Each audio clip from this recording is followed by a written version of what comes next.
Guys, আমি Tiyasha. Welcome back to my channel. দিনটা ছিল ভাইফোঁটার, তাই জন্য সকাল সকাল স্নান সেরে একদম রেডি হয়ে নিয়েছি। তারপরেই ঠাকুর দিয়ে নিয়েছিলাম, আর তারপরে চলে গেছিলাম ছাদে একটু ফটো তুলতে। বাট এত রোদ যে ঠিকমতো কোনো ফটোই তুলতে পারিনি, তাকাতেই তো পারছিলাম না।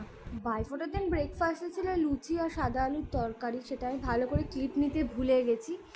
এরপর আস্তে আস্তে শুরু হলো ভাইফোঁটার পর্ব পাপার।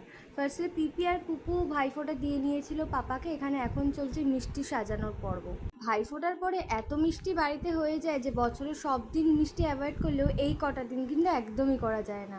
এরপর বসে গেছিলাম আমি ফোঁটা দিতে। প্রথমে ভাইদের ফোঁটা দিয়ে নিলাম, তারপর দিয়েছিলাম সৌমিককে ফোঁটা, তারপর দিয়েছিলাম পন্টুকে ফোঁটা।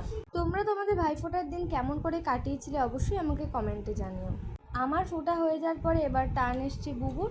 এবার ও সবাইকে ফোঁটা দিয়ে নিচ্ছিল। আমার এই ভাইফোঁটার রিচুয়ালটা ভীষণ ফেভারিট। ব্যাস, এবার আমাদের ফোঁটা দেওয়া ডান। এরপরে বসে গেছিলো মা আর মামা। এতক্ষণ অবধি যারা ব্লগটা দেখেই নিয়েছো তারা প্লিজ একটু লাইক, কমেন্ট আর সাবস্ক্রাইব করে যেও।